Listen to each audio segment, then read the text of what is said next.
Good morning and good afternoon, everyone. I'm Tom Parish from Erwin, and I'm very pleased to welcome you to today's webinar, The What and Why of Data Governance. Joining me today is Richard Adams, Erwin's Data Intelligence Solution Strategist. Today's webinar is the first webinar in our 6-part data governance webinar series. From regulatory compliance and de-risking operations to competitive differentiation and growth, data governance is key to accomplishing these objectives. This series will take you through the practice of data governance and the how to proactively deal with complexities. Just a little housekeeping before we get started. You will all be muted throughout the call, but if you have any questions during the presentation, please type them into the question box in your GoToWebinar control panel. We have scheduled time for a Q&A at the end of the session, but if we run out of time and can't get to all of your questions, we will provide you with an answer via email after the webinar.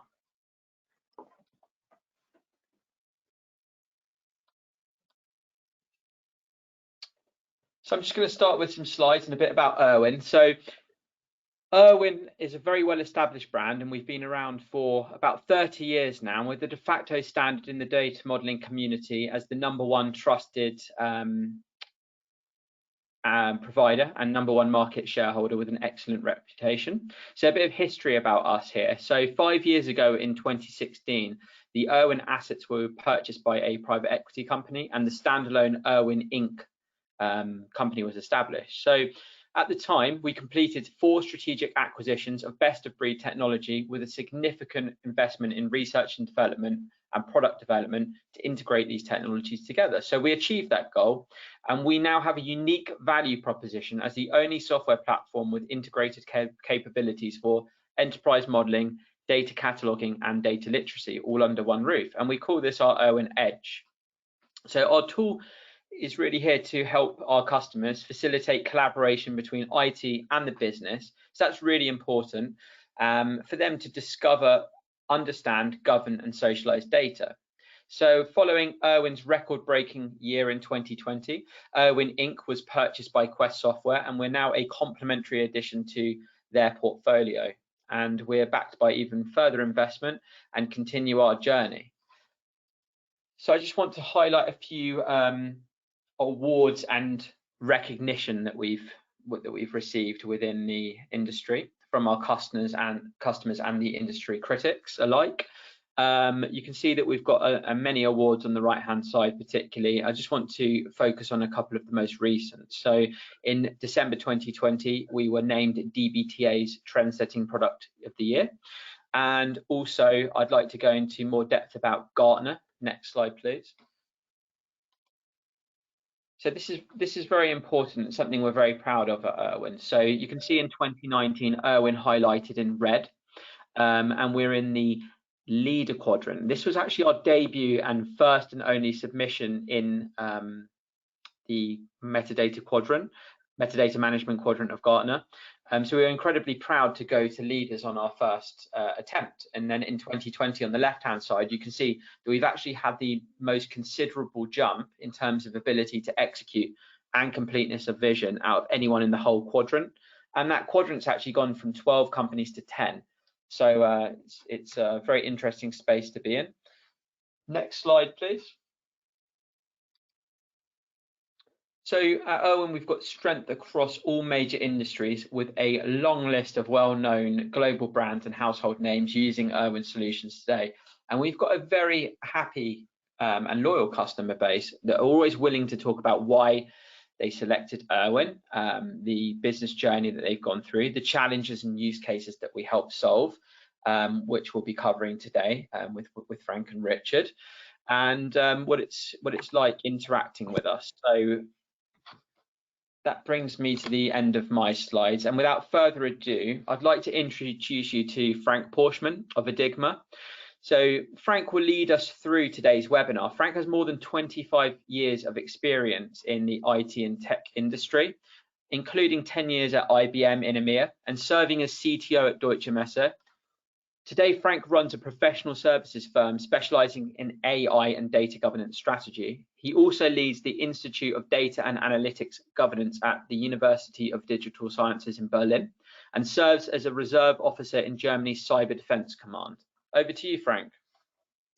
Welcome everybody now to this well, first webinar in a full series of 6 data governance webinars, and it's a real pleasure. And I also would like to thank you, first of all, the Erwin team from the company Quest, setting this all up and organizing that. So this is a real pleasure and a great opportunity to share some of our experiences and of our knowledge we gain, well, on the one hand side through research, and on the other hand side from our daily work in setting up data governance and data management organizations. So let's start. Let's jump into the agenda, and that's what we have for today. Let's say 3 viewing angles on the what, the why, and the how on data governance, and also an outlook on what to expect with the other webinars to come. And before we jump in, I would like to start with a short poll so we all get an idea about what kind of maturity level we are all in. So find a maturity profile of all the participants. And here we go. The idea was to have the shortest maturity assessment in history of data governance. And let's say this is at least the interim answer to the poll.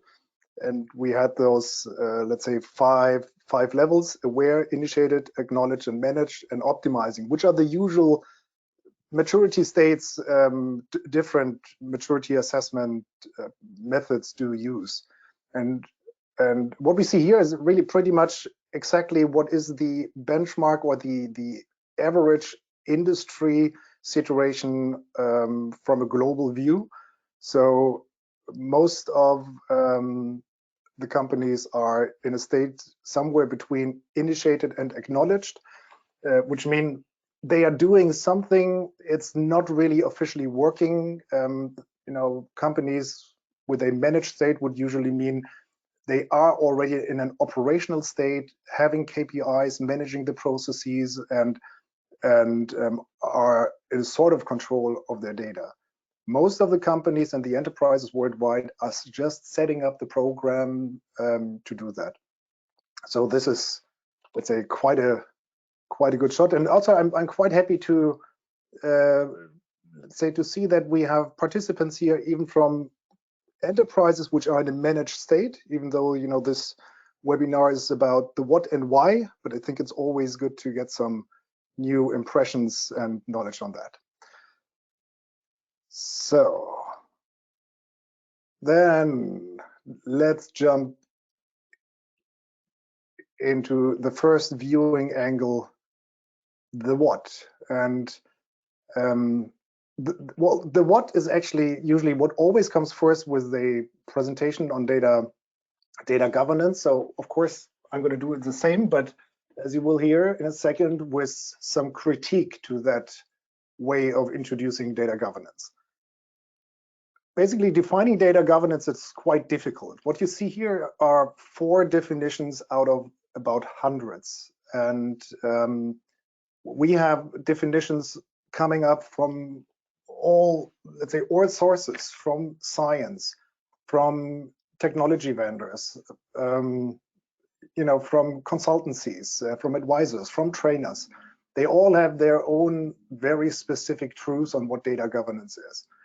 And also the one you see here, they are differing. To be honest, the one I like the most is the one from the DAMA, the Data Management Association, only because it's short and does not try to be very, very precise.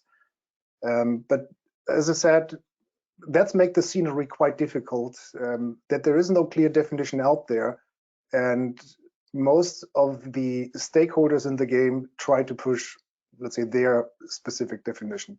What they all do have in common is words like authority, control, ownership, accountability, decision-making, and one very central topic, which are the data assets. So this is good. Still, defining data governance is difficult, and it's also confusing.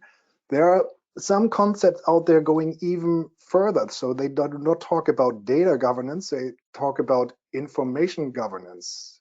based on the ratio or rational that data or information is data in context, and they say, okay, but what we need to do is make decision making based on data, so let's go for information governance. And then they consequently introduce words like information assets instead of data assets, or information quality instead of data quality, and so on. And what we experience, we are talking here about two sides of the same coin. The data view is more the machine-centric view, of course. And when we talk about information, this is mainly the human-centric view. So mostly from the business units. They need information to run their business and do their daily business decision-making based on that. But this is not a contradiction. And if you do it right, also when you apply technologies to that, technologies can cover both at the same time. So we will see in one of the later webinars how that works. Still, in the market, this is causing some confusion. Saying now that defining data governance is difficult, it's confusing, and I would say it hasn't solved any problem yet. But it destroys a lot of stakeholders' confidence, because there are so many definitions out there. They are quite confusing by using new terms in a new expert language or vocabulary. And executives and stakeholders, what they experience is there is no common ground. There is a specific language of experts, and well, it's hard to build trust based on that. So if there's only one takeaway from today, then please take that one. Please stop trying to explain your executives, your clients, what data governance is. What is the alternative? Well, maybe this one. Just turn it around. Instead of defining data governance, ask, what is the problem you believe data governance is the answer to? Or another one would be, how would you recognize having effective data governance in place? And then you're in a discussion where you, let's say, link that topic to the real world. And here are, let's say, or at least one example, how you can link it really into a methodology in your organization. Asking, what is the problem you believe data governance is the answer to? Well, gather the questions, because at the end of the day, they all look very similar. It's like, what data do we have? What does it mean? Where did it come from? Who's actually using it, and for what? What's the quality of the data? How precise is it, and is it up to date? And do we apply any rules? And if so, who is deciding on these rules? And who's responsible? So these are very clear questions. And based out of these questions, then you can derive your needed target capabilities. What you see here is one example. The set of target capabilities is an exercise very individual to each organization, but still there are some joint or usual building blocks. So there's always the capability of transparency. Well, first you need to know what data do you have in your organization, and where is it? And also, what does it mean? How is it defined? So this is transparency. And then you also have what is here, the capability of understanding your data. Is there any classification, like personal identifiers to that? Or what is the data quality standard or ratio you might have there? So first ask the questions, then derive your target capabilities, and thereafter then you can build up your or define the required data management and data governance disciplines. The other question I just mentioned is also quite helpful in executive discussions, asking how would you recognize having an effective data governance in place? And when you talk on a high level on that question, you get a very easy answer, which is the only thing we want to have is having the right data with the right quality, to the right person at the right time, at the right cost. So quite simple, quite easy. And there is no technology termination behind that. But as easy as this wish is, you can also directly see the, let's say, the management relevance behind that, because most of those 5 elements are contradictory to each other. So you can never optimize them all at once. So having the right data with the right quality can never be at the right cost, because 100% quality will require unlimited resources. So it's always a question of balancing interests and resources when it comes to data governance. And so it's clear that this is an executive and also management topic and not only a technology topic. We also have very often the discussion about the terms data governance and data management. So what is what? And I used to, in that case, use an analogy I'd like to share here. My experience is this works very, very well when you deal with people who are not so into the topic of data governance, and you don't, and that's also the difficulty, you can't convince them by using an expert vocabulary. So that's why maybe this one works. So the analogy runs like this. We use the traffic system as the analogy. And what we see here is how we all wish traffic should be or flow. So there's a decent infrastructure with different sort of vehicles. So, you know, they also want to have the right vehicle at the right time, at the right destination, to the right cost.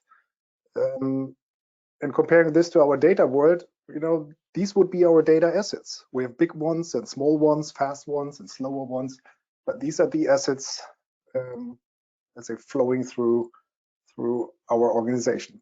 And in order to do this, then is a sort of planning required. So you need to plan your infrastructure and you need to understand the capacity of the traffic. So this is done by architects, and that's the same we have in the data world. So there also you have data architects, and then you need local flexibility in all you are building up. You need some, also in the traffic area, you have monitoring systems and let's say monitoring capabilities. And if something goes wrong, at least you have an incident plan or a problem plan, and you immediately know how to deal with an incident. Sometimes you have to build up building sites and organize the traffic around. And what they all have in common, what all the participants of a traffic system have in common, they have to gain a shared base of knowledge in order to participate. And then there is here in the center, let's say, the invisible glue which is holding all this together, which are rules as a traffic science, which are a number then of policies made up in the road traffic law. And you have got well, bodies or decision-making bodies as a Ministry of Traffic. You have controlling mechanisms, auditing mechanisms, and what is very central, the picture with the key, there is a clear separation of duties and liabilities. So you have the asset owner, so the car owner or a truck owner, and the car driver. And this can be the same person, but it also can be a separate person. And the same is true in the data world. When we talk later about data owners and data stewards, it's the same logic behind, because we are talking of organizing assets. So taking this now as an analogy, the outer ring you see here, this is what we usually call management disciplines or operations disciplines. And the part in the middle, well, you know what's coming now.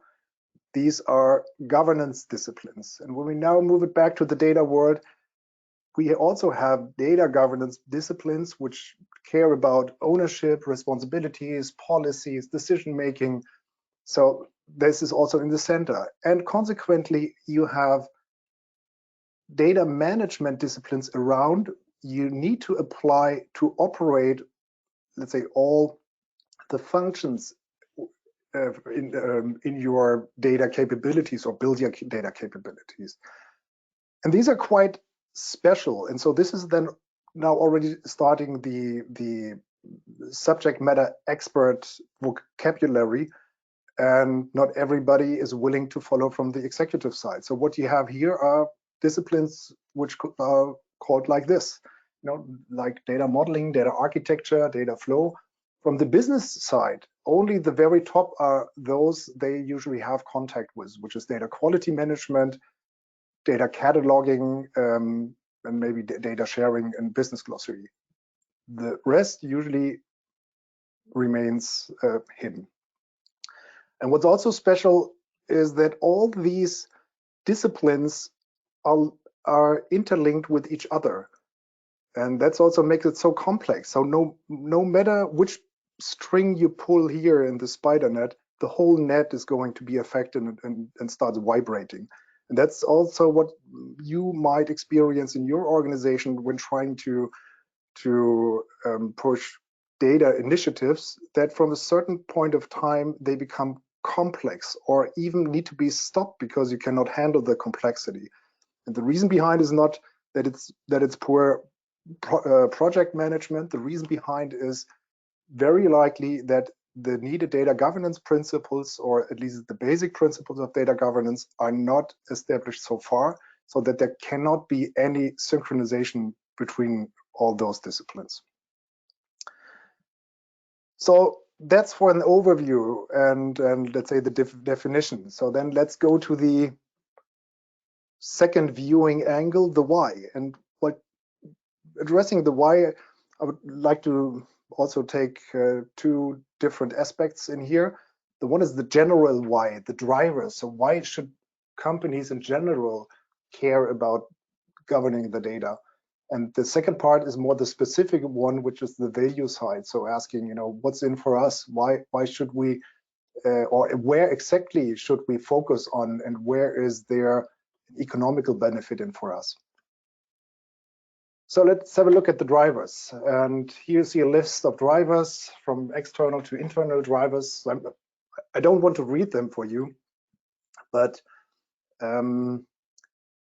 I think what's interesting in looking at these drivers, with one exception, they are exactly the same drivers like with those you usually see for digital transformation initiatives or topics. And this is not surprising at all, because data is one of the success elements of a digital agenda or digital transformation agenda. So without, getting your data governance and data management in place, there will be no full digital transformation possible. So that's why this is not a surprise. What I would like to do today is put a focus on the most relevant ones at the moment, at least the ones we see or saw last year, this year, and I'm sure they are also going to stay until next year, which are regulation and productivity. So let's have a deeper look. What do we mean with productivity? Here's on the left-hand side, a recent study from McKinsey, well worth reading, where they did a survey among global enterprises, and they asked about the impact of poor data on enterprise productivity. So just asking how much time was spent on non-value added tasks only due to poor data quality. And then they put up the numbers as an estimate of total employee time. And they also asked surveyed the maturity of those companies in terms of data management and data governance. The interesting result is that in average, the enterprises said that 30% of their total employee time is spent on non-value added tasks only due to poor data.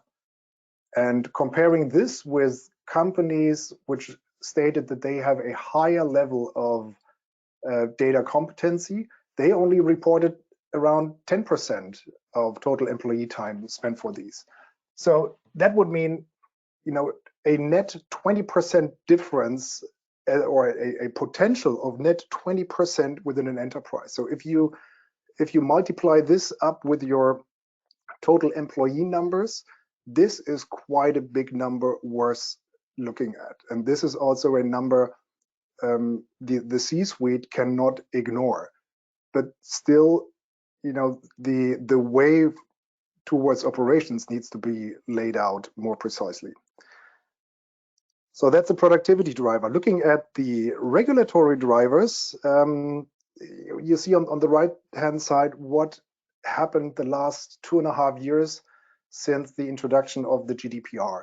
At least this is a very European topic. So I know we also have lots of participants from outside the EU, but we see this topic coming up all over the place. So also in the US now, this is going to be published. To my knowledge, it's going to be state-wise, but still this is going to be reality. And what you see here is how the authorities, let's say, worked out their execution on that topic. So it took a while, but now it seems they are in good operational mode. They really execute on the regulation, and within 2.5 years, they issued fines of 300 million euro.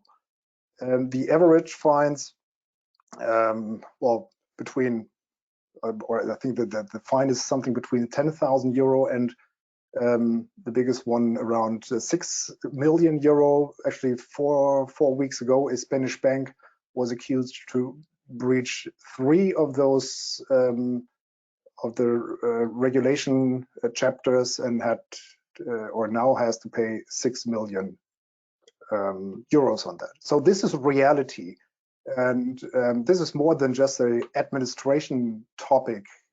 It has been seen at the beginning, but also many decision makers believe that, you know, if only we now get GDPR right, then world will be fine and we can care about other things. And this is something which is not really likely to happen. Here, I only want to give an idea what is going to come. It's not only GDPR, it's that we have, let's say, regulation planning out there on the industry level and on the regional level. And on the industry level, they all are now going to take advantage, but also the let's say the control potential coming out of data. So we see it in a number of industries, as we have it here for food, for pharma, for weapons, cosmetics. So a lot of, let's say, regulations are currently in planning, and there will be a lot of change to expect in the future. For those coming out of the EU, there is also something which need to be, let's say, prepared for, which is the it's called the digital single market that was agreed on last year by the European Parliament and Commission, which is that there are going to be clear definitions, or let's say clear rules on data access and exchange, especially across digital platforms. There will be clear regulations and also instruments to execute on data ownership. And they're already building up industry data hubs where companies within one industry sharing relevant data. And this is not on their own wish. So companies will be forced to share some specific data which is relevant for public security, which is relevant, for example, a reduction of carbon dioxide. So companies will be forced to classify the data and to find mechanisms to share it with such platforms.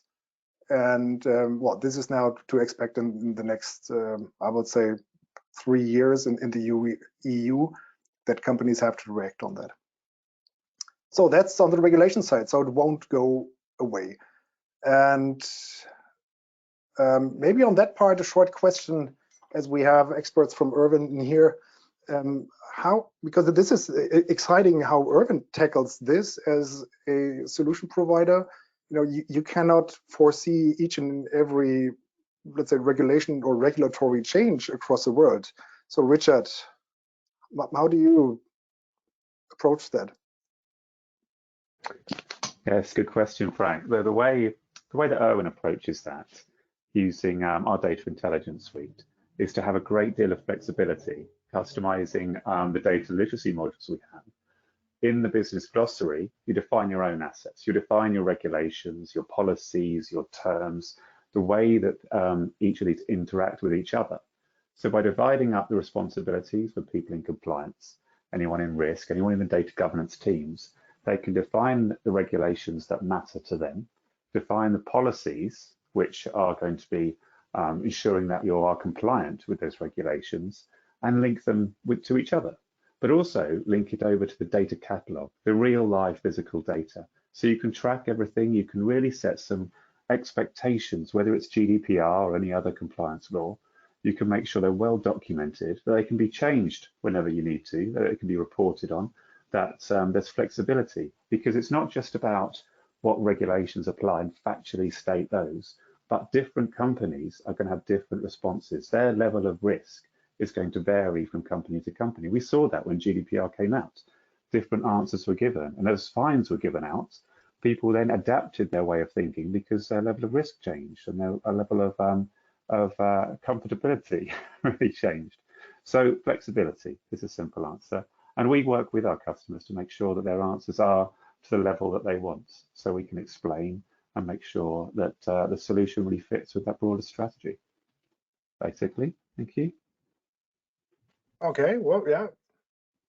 Thank you, Richard. But I think that's the only way to be future-proof, really to provide that flexibility in here, because we don't know how exactly the regulation will be and where it's going to change, but we know definitely it's going to stay. Okay, then let's move. So these were the drivers. Let's have a look to the value side, and because the value now is for many organizations a difficult topic, because the question is how to derive or calculate the value out of data governance initiatives. And before we go more deeper into that one, I'd like to try another poll. I hope that one works a little bit better than the one before. And so the idea behind that poll is really to understand, it's more about the challenges you see in your organization. So, when you run or try to derive value or calculate business plans around data governance. So, what's the difficulty? So what are the biggest hurdles you usually experience? So please press the radio button which fits the best, and also don't forget to press submit. And if none of those fit, please write in. So first press other and then write into the chat what you see as your biggest hurdles.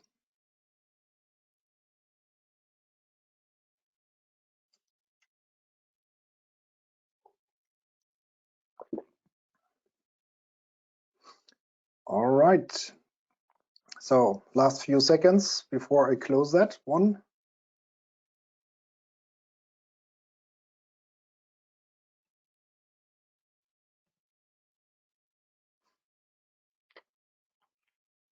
So as I understand that I do have a delay, I hope you already see the results coming up here. And well, at least we see these are most of the problems, so there haven't been so many others. But the one most mentioned is no shared understanding of the value drivers in data governance. And maybe you remind the analogy of the traffic system. I think it's, it would be difficult also to answer the question, what is the value of a traffic management system? Or, what's the value of new rules on the street? So let's say this difficulty is quite normal. It's based on let's say, the complexity you usually have there. And still, there is a way to address that. And we would like to give you an idea on there. And carry on then with our value part. Because when you talk about value in your organization from data governance, there are actually two sides. The one is the qualitative side, and the second one, the quantitative. So I usually use the terms benefits for the qualitative side and value then if you can really count it. And the benefit side is usually quite easy to define. So when you are in your organization, after some rounds, the benefits become clear. So this is one example you see here, but usually you need to work it out in your organization. And then you can map from the benefits the values. The interesting part is when you look at the value, you can derive or the value sources. What you usually, you only have limited value sources in an organization. It's revenue, it's cost, it's risk and compliance, it's productivity, and also competitive advantage, but we want to keep that out here for the moment. The interesting part is now when you address data governance topics, the usual business modeling mechanisms or instrument within organizations do not really work, because they are looking at revenue, so the top line growth, or the bottom line, so revenue and cost. But data governance is not really paying a lot into your revenue base. It does pay into cost, but also the main portions it has or shows in effect is productivity and compliance. So remember the numbers I showed from McKinsey. Productivity is the foremost biggest lever in that game. But how to calculate productivity? So it's, some people ask me also, isn't that like asking what's the contribution or value contribution of a laptop? So isn't this something you cannot calculate and rather need to accept as a as an enabler function? Well, to be honest, I don't think so, and we try to address it from a different way. So here is that, well, let's say first there are multiple approaches. What we like to introduce here and also have a deep dive on in one of the next webinars will be on that approach. Still, there are others. One that works well is the data governance balance scorecard, which can be used also very well to monitor initiatives. But this requires a rather central organization. Especially in enterprises, you usually have federated structures, and within federated structures is more advised also to find a federated way to build up your numbers. And that's what this method has been developed for. And this method is a way especially focused on how to turn productivity potentials into real numbers. As you see, this is, well, now all, let's say, based on a canvas we use in a workshop, and usually it does not take more than 1 or 2 days workshop in order to have a solid calculation for 1 to 2 use cases. But the specialty here is, well, we do start from the use case base. It's not the big business case for a whole data governance initiative. It's really rather at looking single use cases and then deriving the value for each use case. And then you can sum it up by business unit or business areas, or even organizational entities. So, and the way we do it is, first we identify, let's say, the core driver of a use case. We then check out the value levers of each of these drivers, and then we go into the most relevant fields in here and really calculate down, so really slice it down by their effects. And still that works quite well. And who is interested in that, so please register already today to the deep dive webinar on the 15th of March. So that's where we will go more into depth into this methodology. So then we we'll go to the third and last viewing angle, which is the how. And well, of course, but as you can imagine, the how is quite complicated and does not fit in now, let's say, a 7 minutes discussion. Still, I want to give some ideas or thoughts on that. So what we usually do, so while we're talking about time, so if it's not possible in 7 minutes, how long does it usually take? And well, you can do it as a strategy project, but what we also learned what works well are data governance boot camps, where after 4 days you have a layout of a whole data governance program. What is always recommended to cover in here are these 4 areas, which are actually well known. So people, process, and technology. These are the let's say levels you usually address within transformation programs, and I think that's the important aspect here. Data governance or implementing data governance is not a project, even though in many organizations, unfortunately, we see that they drive data governance or data management as a project, very often from the technology side, implementing a new data technology, but well, as mentioned already, mostly with limited effect. And the reason is because it's a transformation. So in order to build new capabilities, you have change, or you need to adapt on your people side, on your process side, well, of course, on the technology side. And also we added here a fourth element, which is governance, because you have to link, of course, data governance with your corporate or enterprise business controls and your corporate governance and your IT governance. So this all needs to be interlinked. And what's important and what we all know out of transformation management is, well, if you want to screw a transformation program, just make sure that that the activities on all of these levels are not in sync. And so the importance is here, how do you make transparent the progress in each of these fields or these areas in here.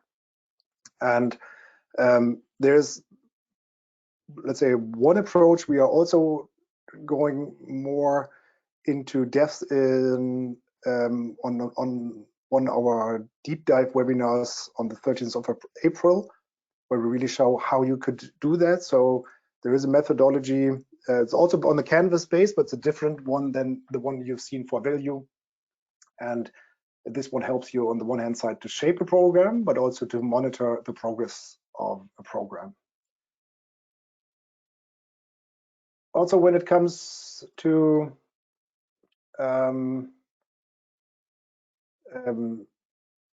let's say to implementation or program implementation, it's always a question, how should we do it? Is it top down or bottom up? And actually we see both, and the interesting thing is both works. So you can do it top down by a strategy approach, but you also can do it on a use case approach. And actually, based on our experience, so this is now a very personal view, it does not really make a lot of difference, because as soon as you start it, you end up in an iterative process building up your capabilities. Still, it's sometimes a question of culture or of the capability to execute in an organization where you start. But there is no right or wrong. What I already hear when we start with this discussion is the question of, do we need a data strategy? Well, my personal belief is yes, you should have a data strategy, but you need to be very clear about what you want to include in there. So what structure should it have? And there is a trend out there I'm also quite, I have quite some sympathy with, which is saying that a data strategy should not have more than 10 slides, but therefore it gets updated on a quarterly basis. So building a data strategy as traditional strategies like IT strategy or corporate strategies with a 3 to 6 month approach, building up a lot of slides, is maybe not the right approach for the time, because the whole scenery is much too dynamic at the moment. Maybe this will develop towards this, but that's what I would not really recommend at the moment. Still, you need some clarity or conceptual clarity and a direction. What we learned is that something like the data governance playbook is a very helpful instrument to that. So where you have a structured way of addressing the usual fields, because they are almost everywhere the same. So the questions of the decision making, the target operating model, the processes, the roles and responsibilities behind. So this is repetitive, and so that's why you could address this quite soon. Yeah, well, looking at the time, I think we go ahead, but maybe also, Richard, I hope you're still there. I would like to know, out of a vendor perspective, how do you see this situation? So do you usually come into situations where there is a top-down approach, everything is organized or defined, and then you can implement, or is it trial and error? So what do you see there? It varies. It does vary quite considerably, and I think so. Sometimes we get people who know that there's a problem, a systemic problem somewhere, but they can't really articulate it, and they're looking for guidance. Or you could have people who understand what the challenge is and they're coming fresh to try and address it. Or you have people who have a high level of understanding of our tools and our competitors' tools, and they're trying to make an evaluation. Or possibly they've had a good experience with other tools, but the strategy has evolved further and the current tool isn't good enough, so they're going back to the market and having a conversation, seeking what's out there, which makes perfect sense. But through the conversations that we have a lot of discovery conversations to really understand our customer, and so we can empathize. And my work experience in other companies, big corporations, being the other side of the desk often helps with that, so that I can say, who are you working with? What teams have got your backing? What different technologies do you use? What regulations are you being faced with? And this allows us to collaborate so that we're aiming for the same goal. We're picking the right solutions from the Erwin set of suites and modules to suit the challenges that the customer is facing. And we can go as quickly or as slowly as our customers need to when it comes to implementation.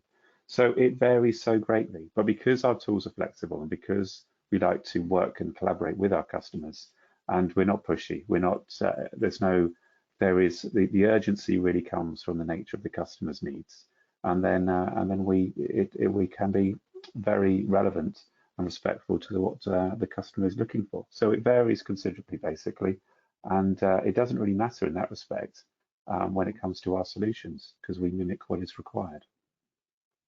Right. Okay. Well, thank you, and I think that's also, when you're planning such an initiative, quite important point to make sure that your technology can grow along with your initiative.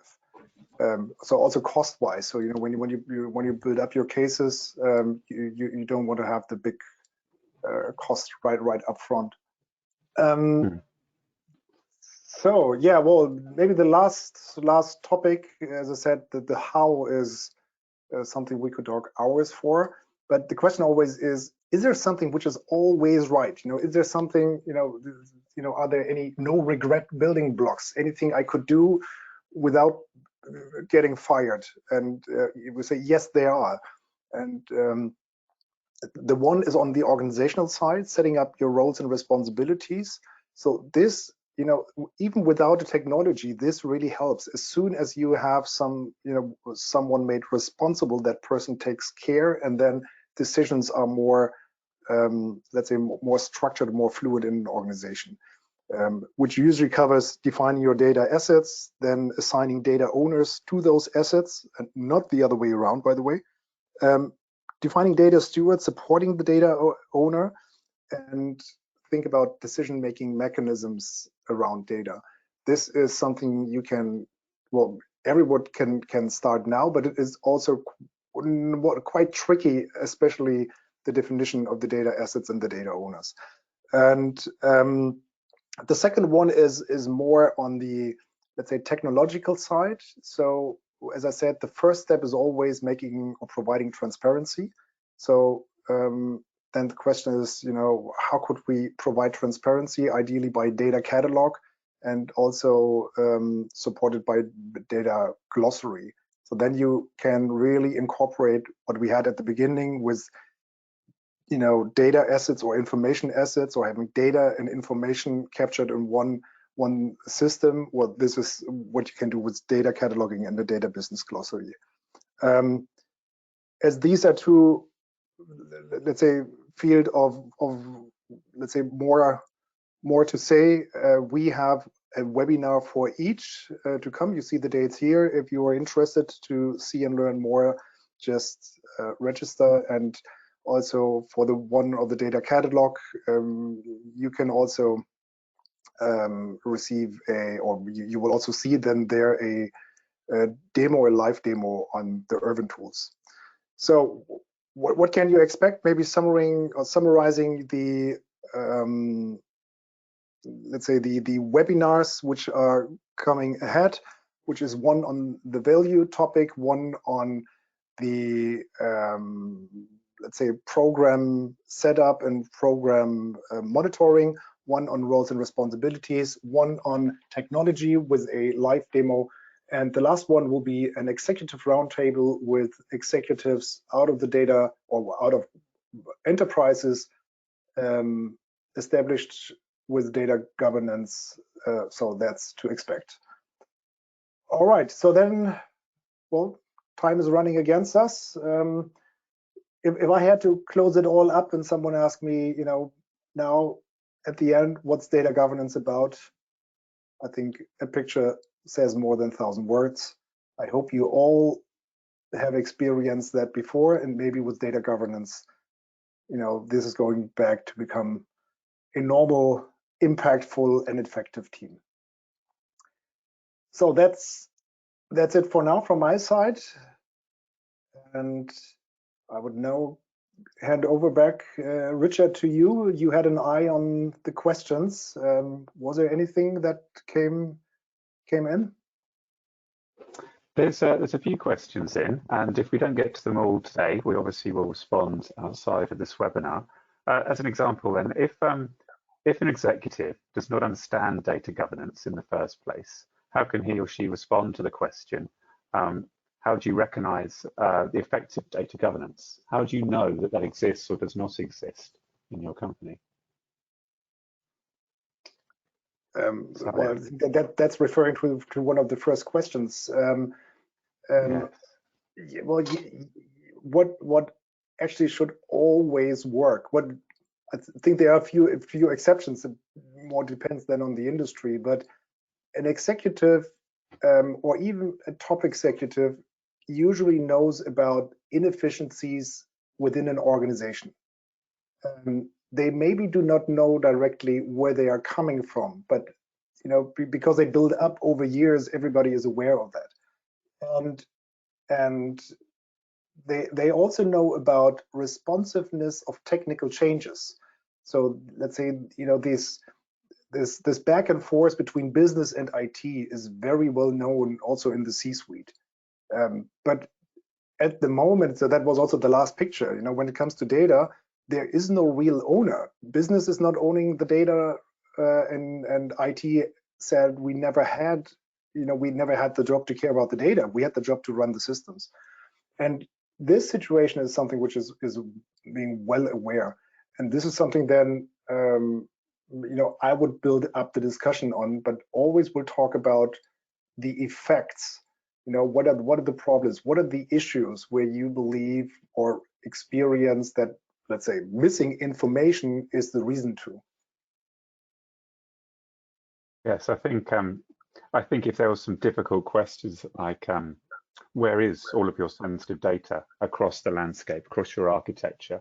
If you have difficulty finding that, if you're always tasking human beings to answer that question rather than going to a central governed solution, or if you don't know the interactions, if there's a working in silos, if your chief data office doesn't know where that physical data is that they're meant to be governing, then you probably don't have a fantastic governance setup at the moment. So there's sort of intrinsic questions there, which will tease out whether or not you have good answers. Sort of, it's like internally auditing yourself, really. If I was posing most challenging questions to myself, who would I turn to? How would I give a consistent answer? Would the team in another department or another country give a different answer than I'm giving? So I think that will tease out some of the vulnerabilities. And then if you can't stand there proud and say, this is how I would answer to an external company or a supervisory authority, then maybe it's worth thinking about how you could improve. That's my thoughts there. I think we're coming close to the end of the session now, Frank. So if I could hand over to Tom, Okay. with a few closing comments. Yeah, thanks, Richard and Frank. And thank you very much, everyone. Richard and Frank, great presentation, and thank you for your answers in the Q&A. Thank you to everyone who joined us today. We had such a great level of interaction on this webinar, and we hope that you enjoyed it. We will email you all with a link to the recording, the answers to any questions we didn't get to, and the results from the live polls. Please register for the other webinars in the 6-part data governance series. The next webinar is titled The Value of Data Governance and How to Quantify It, and it will take place on the 15th of March. The registration links will also be included in the follow-up email that you will receive within the next 24 hours. So this concludes today's webinar. Thanks again for joining us today, and we will see you next time.